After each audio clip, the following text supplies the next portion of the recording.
ولو بسط الله الرزق لعباده لبغوا في الأرض ولكن ينزل بقدر ما يشاء إنه بعباده خبير بصير وهو الذي ينزل الغيث من بعد ما قنطوا وينشر رحمته وهو الولي الحميد ومن آياته خلق السماوات والأرض وما بث فيهما من دابة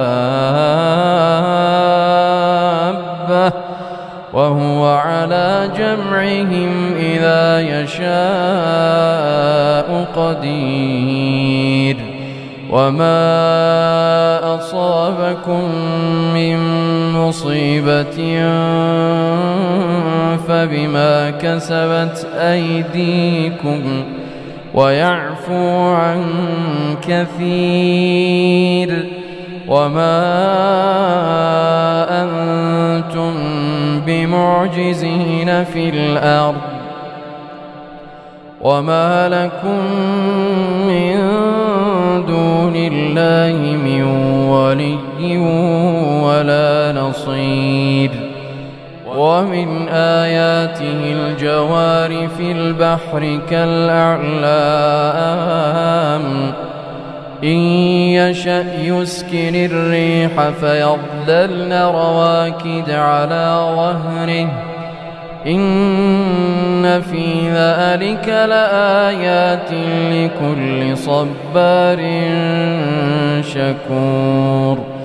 أو يوبقهن بما كسبوا ويعفو عن كثير ويعلم الذين يجادلون في آياتنا ما لهم من محيص وما أوتيتم من شيء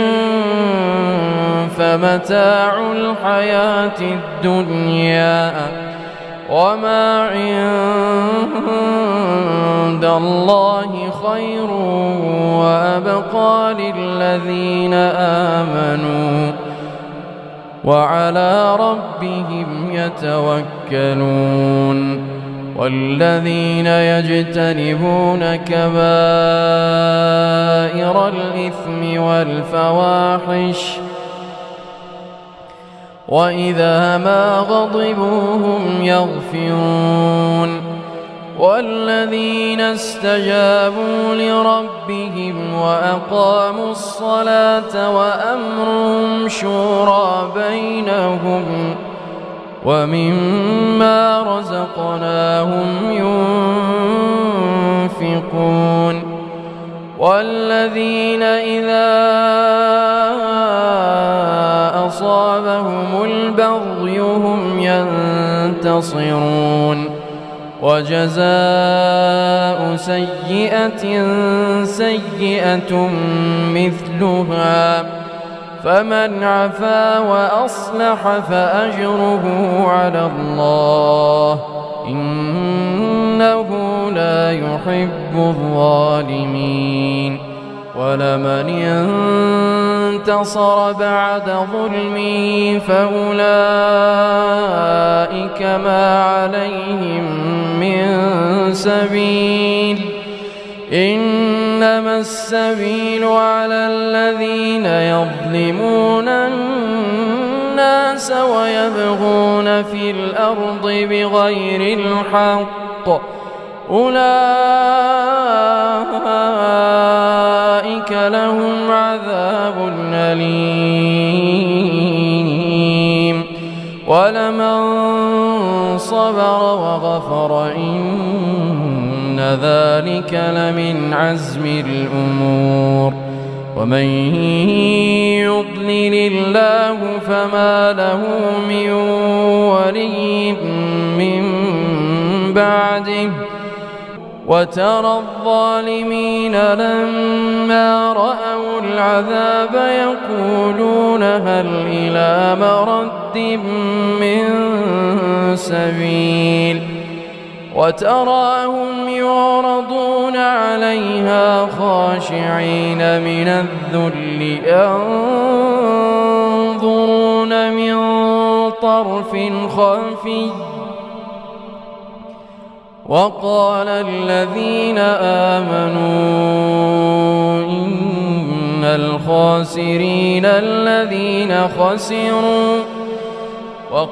الذين آمنوا إن الخاسرين الذين خسروا أنفسهم وأهليهم يوم القيامة ألا إن الظالمين في عذاب مقيم وما كان لهم من أولياء ينصرونهم من دون الله ومن يضلل الله فما له من سبيل استجيبوا لربكم من قبل أن يأتي يوم لا مرد له من الله ما لكم من ملجأ يومئذ وما لكم من نكير فإن أعرضوا فما أرسلناك عليهم حفيظا إن عليك إلا البلاغ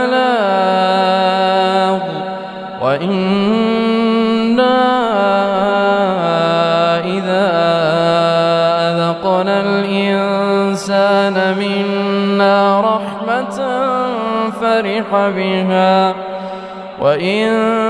تصبهم سيئة بما قدمت أيديهم فإن الإنسان كفور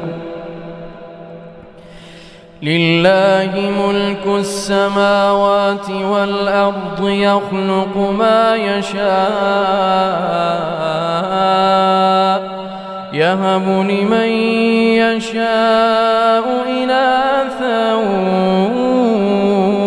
ويهب لمن يشاء الذكور أو يزوجهم ذكرانا وإناثا ويجعل من يشاء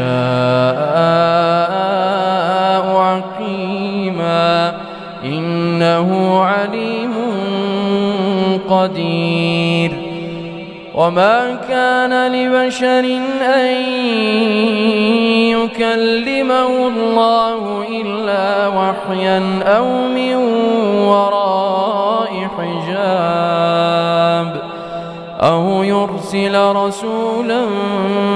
فيوحي بإذنه ما يشاء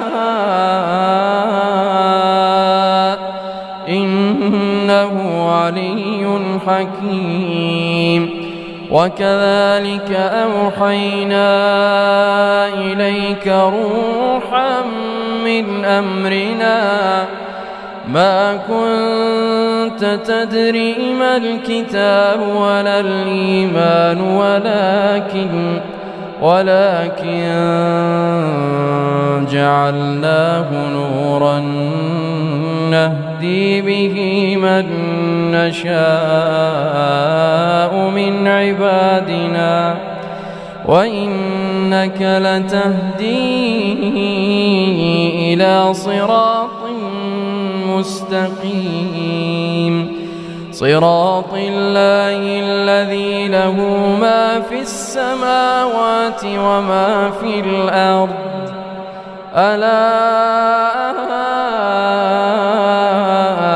إلى الله تصير الأمور شهر رمضان الذي أنزل فيه